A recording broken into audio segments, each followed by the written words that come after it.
போர்டிகோவில் car வந்து நிற்கும் ஓசை கேட்டது. முன் ஹாலில் பேப்பர் படித்துக் கொண்டிருந்த விஸ்வநாதன் தலையை மட்டும் உயர்த்தி பார்த்தார். வாசல் திரைச்சீலை காற்றில் உப்பி உயர்ந்திருந்த இடைவெளியில் சிவந்த கால்கள் 2 செருப்பை அவிழ்த்து விட்டு கொண்டிருப்பதும் புடவையின் கீழ் விளிம்பும் தெரிந்தன.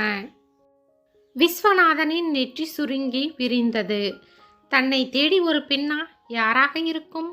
புருவங்களை இடுக்கி ஒரு கணம் யோசித்தார். பிரபல பொருளாதார மேதை என்றும் வருங்கால பொருளாதார மாணவர்களுக்கு வழிகாட்டி என்றும் பலரால் புகழப்படும் பேராசிரியர் விஸ்வநாதன் கொஞ்ச நாட்கள் முன்புதான் தன் கல்லூரி பொறுப்புகளிலிருந்து ஓய்வு பெற்றிருந்தார். கல்லூரி நிர்வாகம் அவரை ஓய்வு பெற அனுப்புவதற்கு சம்மதிக்கவே இல்லை. அவராகவே வற்புறுத்தி ஓய்வு பெற்று கொண்டார். நான் யாருக்காக சம்பாதிக்க வேண்டும்? இந்த கேள்வி கூட அவரிடம் இருந்து மிக சமீப காலத்தில் எழுந்தது. இதுநாள் வரையிலும் மற்றவர்களைப் போல குடும்பம், மனைவி, குழந்தை என்ற தலையற்றுவிட்ட நிலைதான் இப்படி வெறி பிடித்தாற் போல இயங்கச் செய்திருக்க வேண்டும். இவ்வளவு நாளும் இல்லாத நினைவு அவருக்கு இப்போது தோன்றியது. நான் யாருக்காக சம்பாதிக்க வேண்டும்? இவ்வளவு நாளும் அவர் மணிக்கணக்காக அவர் ஆற்றிய பல சொற்பொழிவுகளை கேட்டு மெய்மறந்து அமைதியாக வைத்த விழிவாங்காமல் அவரையே பார்த்தபடி இருக்கும் பெரிய பெரிய கூட்டங்களை சந்தித்து தனக்குத்தானே பெருமைப்பட்டு கொண்டிருக்கிறார். அவர் பொருளாதாரம் பற்றி எழுதிய பல கட்டுரைகள், புத்தகங்கள் கல்லூரி பாட புத்தகங்களாக வைக்கப்பட்டும் பல அரசாங்க பரிசுகளையும் பாராட்டையும் வாங்கி தந்தும் வெளிநாடுகளுக்கு போய் வர பல வாய்ப்புகளை ஏற்படுத்தி தந்தும் படிப்படியாக அவர் புகழை பரப்பிய போது அந்த புகழ் மயக்கத்தில் அவர் தன்னையே மறந்து இருந்ததும் உண்மைதான். அவருடைய கருத்துகளுக்கு முக்கியத்துவமும் மதிப்பும் தந்து அரசாங்கமே கூட சில முறை தன்னுடைய தீர்மானங்களை மாற்றிக்கொண்டதுண்டு. இப்படியெல்லாம் அவருக்கு பல பெருமைகள் உண்டு. அவர் வீட்டு முன்ஹாலில் அலங்கார ஷோகேஸில் அவருக்கு ஃபெல்லோஷிப் வழங்கிய பல்கலைக்கழகங்களின் பாராட்டு பத்திரங்களும் அவர் பெற்ற பல சிறப்பு பரிசுகளும் குவிந்து கிடக்கின்றன. ஒவ்வொரு நாள் கல்லூரிக்கு கிளம்பும் போதும் அவர் அந்த ஷோகேஸை பெருமையோடு பார்த்து கொண்டே போவார். இவை எல்லாமே அவரை மயக்கம் கொள்ளச் செய்த நாட்கள் உண்டு. ஆனால் அவை அனைத்தையும் மீறி அவருக்குள்ளே ஒரு வெறுமை உணர்ச்சி பரவுவதை அவரால் தவிர்க்க முடியவில்லை. இவ்வளவு பெரும் புகழும் பணமும் செல்வாக்கும் எல்லாமே கூட அந்த வெறுமை உணர்ச்சியினின்றும் தன்னை காப்பாற்ற முடியவில்லை என்று உணர்ந்தபோது அவருக்கே கொஞ்சம் அதிர்ச்சியும் ஆச்சரியமுமாகத்தான் இருந்தது. உள்ளே வரலாமா? ஒரு கணத்தில் எங்கோ நழுவிவிட்ட நினைவுகளை இழுத்து பிடித்து திரைச்சீலையை ஒதுக்கியபடி நின்றிருந்தவளை பார்த்த விஸ்வநாதனுக்கு தூக்கி வாரி போட்டது. யமுனா. அதிர்ச்சியும் ஆச்சரியமுமாய் அந்த பெயரை ஒரு கணம் சொல்லி பார்த்து கொண்டார். சட்டென்று வாய் உலர்ந்து விட்டதை போல் எச்சிலை கூட்டி விழுங்கினார். தன் கண்களையே தன்னால் நம்ப முடியாதவராக மூக்கு கண்ணாடியை கழற்றி துடைத்து போட்டு கொண்டு பார்த்தார். சந்தேகமே இல்லை, யமுனாவேதான். விஸ்வநாதன் அவசரமாக அவளிடம் இந்த 20 வருடங்களில் தோன்றியுள்ள மாற்றங்களை தேடினார். அவள் மாறவே இல்லை. அதே கன்னத்தில் குழுவிலும் சிரிப்பு, அதே மலர்ந்த பெரிய பெரிய கண்கள், அன்றைக்கு இருந்ததை போலவே நல்ல உயரமும் அதற்கேற்ற பருமனுமான உடல்வாகு. 40ஐ தாண்டியவளாக மதிப்பிடவே முடியாதபடி அப்படி ஓர் இளமை அவள் மேனியில் நிறைந்திருந்தது. பகட்டில்லாமல் வாயில் புடவையும் அதே துணியில் பிளவுஸும் போட்டிருந்தாள். நின்றிருந்த அவள் தோற்றம் ஒரு தேவதை போல அவருக்கு காட்டியது. முன்னெற்றியில் ஓரிரு வெள்ளி இலைகள், தங்க பிரேமிட்ட மூக்கு கண்ணாடி, அகலமான நெற்றி பொட்டு, இவை மட்டும் அவள் வயதை பற்றி லேசாக யூகிக்க வைக்க முடியும்.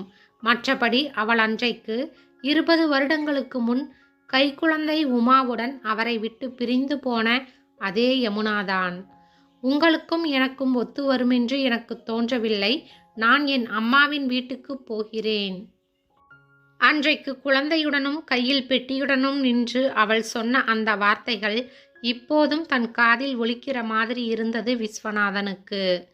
ஆனால் அன்றைக்கு அவரிடம் இருந்த அலட்சியம், மிதப்பு, இவள் போனால் என்ன, தன்னால் தனியாக வாழ்ந்துவிட முடியாதா என்ற பிடிவாதம், தன் முன்னேற்றங்களுக்கும் லட்சிய வெறிக்கும் மனைவி, குழந்தை, குடும்பம் என்ற இந்த பந்தங்கள் எல்லாமே பெரிய தடைகள் என்ற உறுதியான எண்ணம், இவை எதுவுமே இப்போது அவரிடம் இல்லை.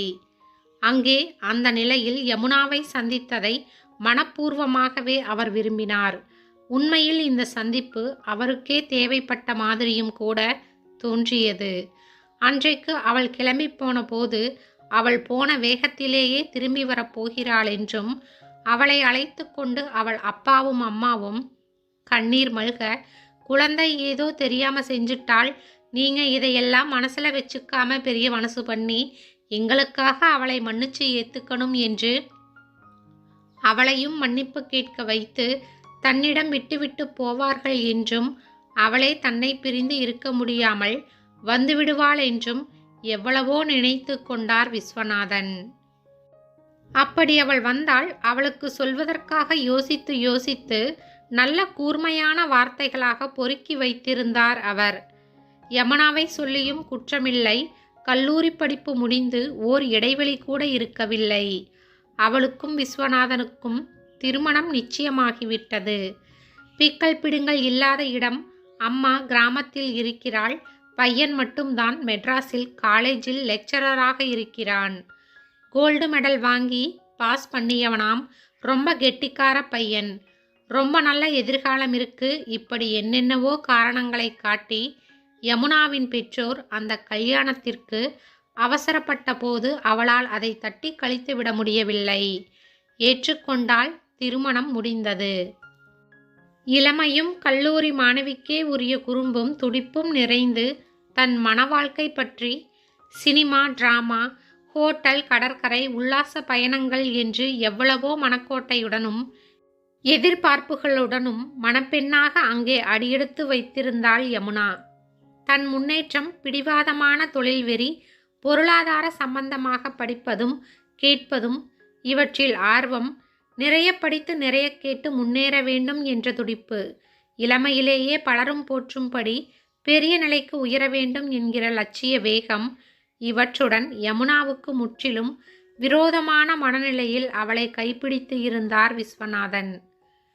கணவன் மனைவி என்ற உறவின் அடிப்படையில் அமைந்த மரியாதையும், அடங்கி போகும் குணமும், விட்டு கொடுத்து அனுசரித்து கொண்டு போகும் இயல்பும் எல்லாமே ஓர் அளவுக்கு மட்டுமே முடிந்தது யமுனாவுக்கு. அவளும் தன் சக்திக்கு மீறியே அவருக்காக எவ்வளவோ விட்டு கொடுத்தாள். எல்லாமே அந்தரங்கத்தில் ஆழ்ந்த ஏக்கமாய், ஆறாத சோகமாய் ஒவ்வொரு வடுவை ஏற்படுத்தி கொண்டிருந்ததும் உண்மையே. மனைவி என்ற காதலும் தாபமும் இல்லாத அந்த உறவு அவளுக்கு விரைவிலேயே அலுத்து போயிற்று. விஸ்வநாதனால் தன்னருகில் இருந்த மனைவியை புரிந்து கொள்ள முடியவில்லை. உலக பொருளாதார சித்தாந்தங்களை புரிந்து கொள்ள முயன்று கொண்டிருந்தார். பல சமயங்களில் யமுனா தன் கல்லூரி நாட்களில் குறும்புத்தனத்துடன் அவரிடம் உரிமையுடன் விளையாடுவாள். அப்போது எல்லாம் ஏதோ ஆழ்ந்த சிந்தனையுடன் இருப்பார் விஸ்வநாதன். அதையும் மீறி அவரை தன்வசம் இழுக்க அவள் முயன்றால் அவருக்கு கோபமும் வெறியுமாக வரும். அவர் அவளிடமிருந்து விடுபட்டு வெளியே செல்வார். கண்ணீர் மல்க அவர் வெளியே போவதையே வெறித்து பார்த்து கொண்டிருப்பாள் யமுனா. பெருமூச்சு எரிமலையின் அக்கினி குழம்புகளாய் மனத்தின் ஆழத்திலிருந்து வந்து அவளை சுடும். உமா பிறந்தாள். அவள் பிறக்கும் போது யமுனா மிகவும் சிரமப்பட்டு போனாள். ஆஸ்பத்திரியில் அங்கிருப்பவர்களின் அப்பாவும் அம்மாவும் வீட்டுக்காரர்களும் என்று எவ்வளவோ பேர் கூடி நின்றிருந்த போதும் அந்த வழியிலும் வேதனையிலும் இடையில் யமுனா விஸ்வநாதனைத்தான் தேடினாள். அவசரமாக டெல்லியில் ஒரு கான்ஃபரன்ஸ். கடைசி நேரத்தில் தான் என்னையும் ஒரு பிரதிநிதியாக தேர்ந்தெடுத்து இருக்கிறார்கள் என்று ஃபோன் வந்தது. அவசரமாக கிளம்பிக் கொண்டிருக்கிறேன். கான்ஃபரன்ஸ் முடிந்து வந்து பார்க்கிறேன் என்று டெலிஃபோனில் யமுனாவின் அப்பாவிடம் மூச்சு விடாமல் பேசிவிட்டு அவர் மறுபேச்சு பேசக்கூட இடைவிடாமல் ஃபோனை வைத்துவிட்டு கிளம்பிவிட்டார் அவர். தாங்க முடியாத வலியும் வேதனையும் கூட பெரிதாக தெரியவில்லை யமுனாவுக்கு. அவ்வளவு இக்கட்டான நேரத்தில் கூட தன் விருப்பத்தை மதிக்க தெரியாத ஒரு ஜடமாக இருந்த தன் கணவன் மீது அவளுக்கு வெறுப்பு ஏற்பட்ட முதல் நிகழ்ச்சி அதுதான். அவ்வளவு நாளும் தன் ஏமாற்றங்களையும் வேதனைகளையும் அவள் பல்லை கடித்து கொண்டு பொறுத்து கொள்வாளே தவிர அவள் அவனை வெறுத்ததில்லை. அவனுடைய ஆர்வமும் வேகமும் அவளும் அறிந்ததுதான். ஒரு விதத்தில் அவன் அறிவின் தீர்க்கமும் படிப்படியாக அவனை தேடி வந்து குவிந்த பெருமைகளும் அவளுக்கும் மிகவும் பெருமையாகவே இருந்தன. அதை நினைத்து தன்னுடைய ஏக்கங்களையெல்லாம் மறந்து வந்தாள் அவள். ஆனால் அவள் மனதில் அந்த வெறுப்பு ஆழமாகவே விழுந்துவிட்டது. அதன் பிறகு அவளை பற்றி அவன் வழக்கமாக செய்யும் விமர்சனங்களையும் அவள் எதிர்த்தாள். முடிந்த போதெல்லாம் அவனை எதிர்த்து பேசினாள். அவனுக்கு அவள் குறும்பும் அவளுடைய அளவுக்கு மீறிய பொறுமையும் நிதானமான குணமும் எதிலும் சீக்கிரம் முடிவுக்கு வராத தன்மையும் பிடிக்காது. அடிக்கடி அது பற்றி அவளிடம் சொல்லி காட்டிக் கொண்டே இருப்பான். அவள் அவற்றை பெரிதாக எடுத்துக்கொள்ளாமல் சிரித்து கொண்டே போய்விடுவாள். இப்போதெல்லாம் அவள் அவனுக்கு பதிலுக்கு பதில் சொன்னால் ஆமாம் அப்படித்தான் என்று அடம் பிடித்தாள். விஸ்வநாதனின் கண்டிப்புகளும் வளர்ந்தன. யமுனாவின் பிடிவாதங்களும் கூடவே வளர்ந்தன. முடிவே இல்லாத முரண்பாட்டிற்கும் ஒரு நாள் முடிவு வந்தது. வழக்கமான வாய் வார்த்தைகளின் இடையில் சட்டென்று கொஞ்சமும் எதிர்பார்க்காத விதமாய் விஸ்வநாதன் ஆத்திரமும் கோபமுமாய் அவளை ஓங்கி அறைந்த போது அந்த ஒரு கணத்தில் யமுனா அதிர்ந்து போனாள். பிறந்த இடத்திலும் படித்த போதும் எப்போதும் ஏற்பட்டிருக்காத அனுபவம். அவள் ரோசமுள்ள மனம் பொங்கி பொங்கி குமுறியது. அதன் பிறகாவது அவனாக வருத்தப்பட்டு சமாதானம் செய்திருந்தாள் அவள் எல்லாவற்றையும் ஒரே அடியாக மறந்திருப்பாள். அவன் அவளை திரும்பி கூட பார்க்கவில்லை. அவனுக்கு உதவி பிரின்சிபாலாக பதவி உயர்வு வருகின்ற சந்தர்ப்பம் இருந்தது. தன் கல்லூரி, தன் வேலை, தன் பதவி, தன் பெருமைகள் என்று லட்சிய வெறியோடு இயங்கிக் கொண்டிருக்கத்தான் அவனால் முடிந்தது. இனிமேலும் தாங்க முடியாது என்று தீர்மானமான முடிவுக்கு வந்துவிட்ட பிறகு அங்கே அவனோடு ஒரு சம்பிரதாயமான வாழ்க்கை வாழ்வதும், அவனுக்கு ஒரு சமையல்காரியாக, வேலைக்காரியாக அவனுக்கு படுக்கையை பகிர்ந்து கொள்ளும் ஓர் இயந்திரமாக இருப்பது எல்லாமே அர்த்தமற்றவை என்று தோன்றியது யமுனாவுக்கு. குழந்தை உமாவுடன் கிளம்பிவிட்டாள். அவள் அம்மாவும் அப்பாவும் அவள் முடிவுகளை அவ்வளவு லேசில் ஒப்புக்கொண்டு விடவில்லை. அம்மா நயந்தும் பயந்தும் பலவிதமாக புத்திமதிகள் சொன்னாள். அக்கம் பக்கத்தில் இருந்தவர்கள் மூலம் புத்தி சொல்லச் சொன்னாள். வேண்டாத தெய்வங்களுக்கு எல்லாம் வேண்டிக் கொண்டாள். எப்படியாவது அவளை விஸ்வநாதனோடு வாழ வைத்துவிட வேண்டுமென்று அவளும் படாத பாடுபட்டாள். யமுனா தீர்மானமாக மறுத்துவிட்டாள். அவள் உறுதியை பார்த்து அவள் பெற்றோருக்கே கொஞ்சம் அச்சமாக இருந்தது.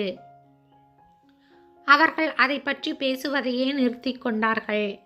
எந்தவிதமான இழப்போ ஏமாற்றமோ தோல்வியோ எதுவுமே தோன்றாமல் வழக்கம் போலவே சிரிப்பும் மகிழ்ச்சியுமாய் தன் பெண் உமாவின் வளர்ச்சியே தன் ஒரே குறிக்கோளாய் யமுனா தன் மனத்தை இறுக்கிக் கொண்டு விட்டாள்.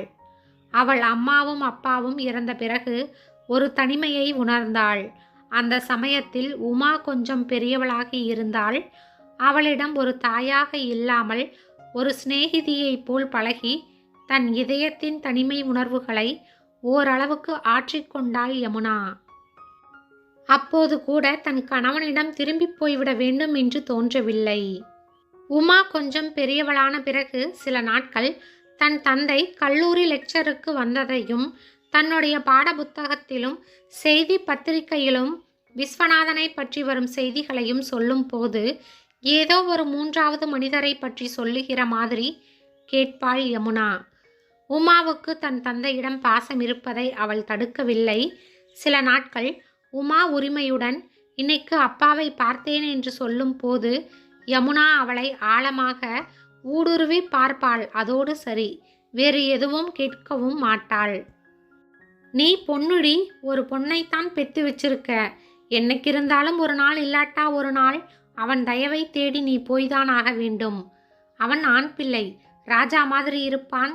வீணா பிடிவாதம் பிடிக்காம அவன்கிட்டே போய் நான் பண்ணினது எல்லாம் தப்புன்னு அவன்கிட்டே மன்னிப்பு கேட்டுக்கொள் யமுனா என்று மரணப்படுக்கையில் தன் கையை பிடித்து கொண்டு கெஞ்சிய தன் தாய்க்கே அவள் ஒரு வார்த்தையும் பதிலாக சொல்லவில்லை. ஆனால் அம்மா சொன்னபடி ஒரு நாள் இல்லாவிட்டால் ஒரு நாள் அவரை தேடிப் போக வேண்டிய அவசியம் உறுதியாக தனக்கு வரக்கூடாது என்று மட்டும் அவள் ஆழமாக வேண்டிக் கொண்டாள். அப்படி பிடிவாதமாக இருந்த யமுனாதான் இன்று தானே அவரை தேடி வந்திருக்கிறாள். அவளை எதிர்பார்த்த நாளெல்லாம் வராததால் இனி மீண்டும் அவளை சந்திக்கும் ஆசையோ எதிர்பார்ப்போ நம்பிக்கையோ கொஞ்சமும் இல்லாமல் அவளை அறவே மறந்துவிட்ட நிலையில் மீண்டும் அவளாகவே தன் வீட்டு வாசலில் வந்து நிற்க அதை பார்க்க நேர்ந்த விஸ்வநாதன் சிலையாக உட்கார்ந்திருக்கிறார். உள்ளே வரலாமா? மீண்டும் யமுனா கேட்டாள். சுழலில் சிக்கிக் கொண்டது போல மீண்டும் மீண்டும் தன்னை அமிழ்த்தும் நினைவுகளில் அழுந்தி கிடந்த விஸ்வநாதன் தூக்கத்திலிருந்து எழுப்பப்பட்ட பதைப்புடன் என்றார். வா, வாருங்கள். அவர் குரலில் இருந்த தடுமாற்றம். ஒருமையிலேயே கூப்பிடுங்கள், இது என்ன புது மரியாதையெல்லாம்? வா என்று கூப்பிட்டால்தான் வருவேன். சட்டென்று விஸ்வநாதன் அவளை நிமிர்ந்து பார்த்தார். வயது எவ்வளவு ஆனால் என்ன, அதே குறும்பு, அதே பிடிவாதம். பழைய யமுனாவை பார்க்கிற மாதிரியே தோன்றியது அவருக்கு. முன்னெற்றியில் மின்னிய ஓரிரு வெள்ளி இலைகளும் மூக்கு கண்ணாடியும் அவள் மனத்தின் இளமையை பாதித்து விடவில்லை என்பதில் இனம் புரியாத ஒரு மகிழ்ச்சி கூட ஏற்பட்டது அவருக்கு. வா என்றார். அவள் உள்ளே வந்து அவர் எதிரில் நின்றாள். உட்காரேன். யமுனா உட்கார்ந்து கொண்டாள்.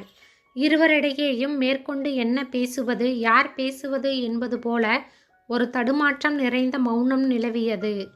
கொஞ்ச நேரம் யமுனா விஸ்வநாதனை பார்த்தாள். சுவரில் அவர்கள் இருவரும் ஜோடியாக எடுத்துக்கொண்ட புகைப்படம் இருந்தது. அதையும் பார்த்தாள். அவர்கள் கல்யாணம் நடந்த 2வது வருஷம் எடுத்த படம் அது. விஸ்வநாதன் அப்போதே கண்ணாடி போட்டிருந்தார். ஆனாலும் முகத்திலும் பார்வையிலும் இளமை மின்ன படத்தில் இருக்கும் விஸ்வநாதனுக்கும் இதோ இங்கே தலைமுடியெல்லாம் நரைத்து முன்னந்தலை வழுக்கையாகி கனத்த பிரேமிட்ட மூக்கு கண்ணாடிக்குள் அடங்கிய விழிகள் பழைய இளமையின் துடிப்புக்கு பதிலாக வயது ஆகிவிட்டதன் அறிகுறியாக உள்ளடங்கி உடம்பில் வயோதிகம் அவ்வளவாக தெரியவில்லை. மனத்தின் உறுதி உடம்பில் தெரிந்தது. யமுனாவை விட்டு பிரிந்திருந்த 20 வருட இடைவெளியில் ஒரு முறை கூட மனதை சிதறவிடாத வைராக்கியம் யமுனாவுக்கு பெருமையாக இருந்தது. அவருக்கு பின்னால் இருந்த ஷோகேஸில் குவிந்திருந்த பரிசுகளும் பாராட்டுகளும் அவள் பார்வையில் பட்டு அவர் மீது மதிப்பையும் மரியாதையையும் அதிகமாக்கிக் கொண்டிருந்தன. இப்படியே பார்த்து கொண்டிருக்கவா வந்தாய்? விஸ்வநாதன் குரல் இதமாகவே கேட்டார். யமுனா ஓடிய மனக்குதிரையை சட்டென்று இழுத்து பிடித்து கொண்டாள். மெதுவான குரலில் சொன்னாள். உமாவுக்கு கல்யாணம் நிச்சயம் செய்திருக்கிறேன். ரொம்ப சந்தோஷம். யமுனா விஸ்வநாதனை ஊடுருவி பார்த்தாள். பையன் யார்? நல்ல பையனா, நல்ல குடும்பமா? விஸ்வநாதன் இயல்பாகவே கேட்டார். யமுனாவுக்கு அந்த கேள்வியே போதும் என்று இருந்தது. இவ்வளவு வருஷங்களுக்கு பிறகு தானே அவரை தேடிப் போக வேண்டி வந்துவிட்டதே என்று மிகவும் வருந்தி, மிகவும் யோசித்து, மிகவும் தயங்கி அவரை சந்திப்பது தவிர்க்கவே முடியாத ஒன்றாகிவிட்ட பிறகு கடைசியில் வேறு வழியில்லாமல் தான் கிளம்பி வந்திருந்தாள். அவள் அங்கே தனக்கு வரவேற்பு எப்படி இருக்குமோ என்று மிகவும் கவலைப்பட்டு கொண்டேதான் வந்தாள் அவள். ஒரு தனிமை உணர்வுக்கு ஆட்பட்டு போயிருந்ததால் விஸ்வநாதன் அவள் வருகையை சந்தோஷமான ஒரு அனுபவமாக்கிக் கொள்ளவே விரும்பினார். ஆகவே அவராகவே ஒரு சுமூகமான சூழ்நிலையை உருவாக்குவதில் ஆர்வத்தோடு பேசினார். அந்த ஆர்வமே யமுனாவுக்கு பிடித்து போயிற்று. தன்னுடைய தயக்கங்கள் எல்லாமே ஒரு நொடியில் விலக அவளும் இயல்பாக பேசினாள். பையன் பெயர் தியாகு. உமாவுடன் காலேஜில் படித்தவன். முதல் வகுப்பில் பாஸ் பண்ணி இருக்கிறான். அவன் பெற்றோர் சொந்தமாக மில் வைத்து நடத்தி வருகிறார்கள். பணக்கார இடம். தியாகு மேல் படிப்பிற்காக மேல்நாடு போகிறான். கல்யாணம் பண்ணிக்கொண்டு மனைவியோடு தான் அவன் வெளிநாடு போக வேண்டும் என்பது அவன் பெற்றோரின் ஆசை. அதற்காகவே அவசரமாக இந்த கல்யாண ஏற்பாடு. சொல்லிக்கொண்டே வந்த யமுனா கொஞ்சம் நிறுத்தினாள். கல்யாணமெல்லாம் நிச்சயமாகிவிட்ட நிலையில் உமாவின் தந்தையும் இந்த ஊரில்தான் இருக்கிறார் என்பது பையன் வீட்டாருக்கு தெரிந்தபோது அவர்கள் பிடிவாதமாக உமாவின் தந்தையும் கல்யாணத்திற்கு வரவேண்டும் என்று முதலில் ஒரு கோரிக்கையாக சொல்லத் தொடங்கி பிறகு அதையே அவர் வந்தால்தான் இந்த கல்யாணமே நடக்கும் என்கிற அளவுக்கு ஒரு நிபந்தனையாகவே விதித்து விட்டார்கள். யமுனா ஆரம்பத்தில் இதற்கு ஒப்புக்கொள்ளவே இல்லை. அது எங்கள் சொந்த விஷயம், அவரையெல்லாம் கூப்பிட முடியாது, இப்படியெல்லாம் எந்த நிர்பந்தமும் வரக்கூடாது என்றுதான் இந்த கல்யாணத்திற்கே நான் சம்மதித்தேன். எந்த நிபந்தனைக்கும் கட்டுப்பட்டு இந்த கல்யாணத்தை நான் செய்ய தயாராக இல்லை என்று ஒரே அடியாக மறுத்துவிட்டாள். உமா 2 நாட்கள் மௌனமாக இருந்தாள். யமுனா அவளை சமாதானம் செய்வதற்காக தானாகவே வலுவில் போய் அவளிடம் பேசினாள். அவர்கள் போனால் போகட்டும், இதைவிட 1000 மடங்கு பெரிய இடத்து சம்பந்தமாக பார்த்து கல்யாணம் பண்ணி வைக்கிறேனம்மா என்று தைரியம் சொன்னாள். உமா வெறுமையாக நிமிர்ந்து பார்த்து வறட்சியாக சிரித்தாள். என்னம்மா சிரிக்கிற? யமுனா கவலையோடு அணைத்து கொண்டாள். அம்மா, உனக்கு உன் கௌரவமும் பிடிவாதமும் பெரிசு, எனக்கு சொல்லும் போதே அவள் கண் கலங்கிவிட்டது. யமுனாவுக்கு விளங்கிவிட்டது, உமாவுக்கும் தியாகுவுக்கும் இடையில் தன்னுடைய பிடிவாதமும் வீம்பும் நிற்பது அவளுக்கு புரிந்துவிட்டது.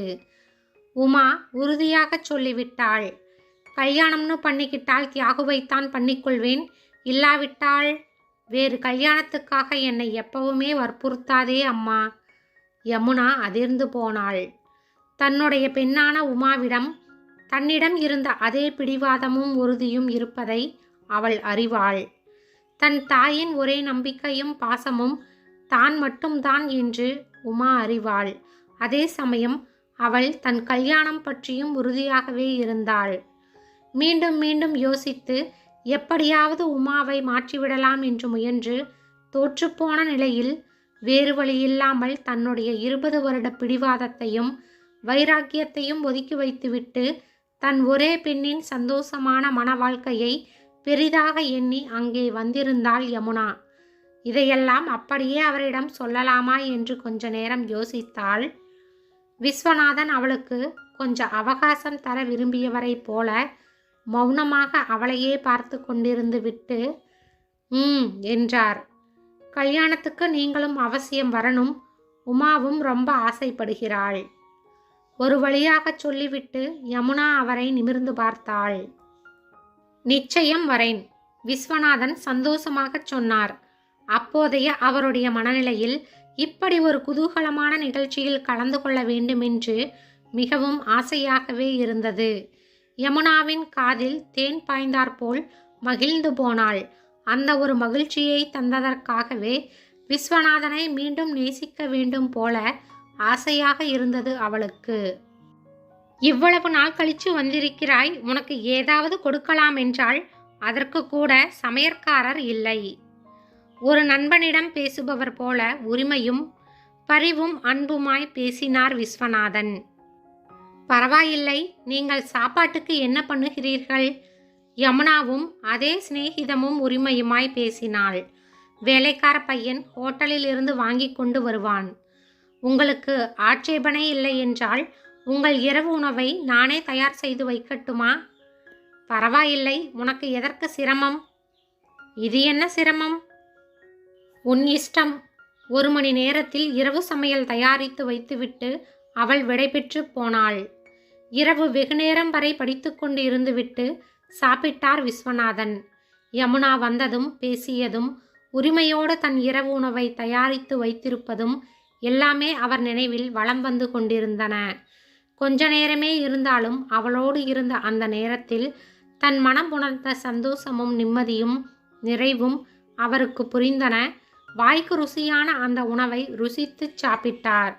மீண்டும் முன்ஹாலுக்கு வந்த அவர் ஷோகேஸில் இருந்த தன்னுடைய பரிசு பொருட்களையும் பாராட்டு பத்திரங்களையும் எல்லாவற்றையும் வெறித்து பார்த்து கொண்டிருந்தார். லட்சிய வெறிபிடித்து அலைந்த தன்னுடைய பழைய நாட்களின் நினைவு வந்தது. பாராட்டுகளும் பரிசுகளும் கேடயங்களும் அவார்டுகளும் ஓர் அமைதியான மன வாழ்க்கையில் சந்தோஷங்களை கொடுக்க முடியாது. விட்டு கொடுத்து அனுசரித்து போகும் மனநிலை தரும் பெரிய பரிசுதான் நிம்மதியான குடும்ப வாழ்க்கை. அவார்டுகளுக்கும் பெருமையான பரிசுகளுக்கும் ஆசைப்பட்டு மேலும் மேலும் உயர்வதற்காக உழைத்து சாதித்தது என்ன? அந்த மணவாழ்வில் தான் மட்டும் தோற்றுப்போனதேன்?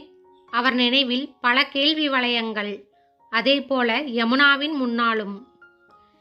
இரவு நெடுநேரம் தூக்கம் வராமல் புரண்டு கொண்டிருந்தாள் யமுனா. வார்த்தைகளால் தன்னை அவமானப்படுத்தாமல் பெருந்தன்மையோடு நடந்து கொண்ட தன் கணவன் மீது அவளுக்கு மிகுந்த மதிப்பும் மரியாதையும் கூட ஏற்பட்டன. சமையல்காரன் கடமைக்கு சமைத்து வைக்கும் சாப்பாடும் வேலைக்காரன் கொண்டு வரும் ஹோட்டல் சாப்பாடும் தலைவிதியா அவருக்கு என ஆதங்கத்துடன் நினைத்து கொண்டாள். நான் சமைத்து வைத்துவிட்டு வந்தது எப்படி இருக்கிறதோ, என்ன நினைக்கிறாரோ, ஏதாவது நினைப்பாரா, இவ்வளவு நாளும் இருந்த மாதிரியே இருந்து விடுவாரோ? எவ்வளவோ எண்ணங்கள். காதல் வசப்பட்ட இளம் நெஞ்சங்கள் இரவு முழுவதும் தூக்கம் இல்லாமல் தவிக்கிற மாதிரி அந்த 40 வயதுக்கு மேல் தான் இப்படி தவிப்பது அவளுக்கு வேடிக்கையாக கூட இருந்தது. சொன்னபடி கல்யாணத்திற்கு விஸ்வநாதன் வந்திருந்தார். கோலாகலமாக நடந்த கல்யாணத்தில் அவர் உமாவின் தந்தை ஸ்தானத்தில் அமர்ந்து எல்லாவற்றையும் செய்தார். தியாகுவின் வீட்டாருக்கு மிகவும் சந்தோஷம் பிடிபடவே இல்லை. யமுனாவிடம் அதே நிதானம், அதே குறும்புத்தனம், அதே பிடிவாதம். விஸ்வநாதனுக்கு அவளிடம் கோபம் வரவில்லை. மாறாக அதுதான் அவள் இயற்கை என்று ஏற்றுக்கொள்ள தயாராக இருந்தார். எல்லாம் முடிந்து உமாவும் தியாகுவும் மேல்நாடு செல்லும் நாளில் எல்லோருமே விமான நிலையம் சென்றிருந்தார்கள்.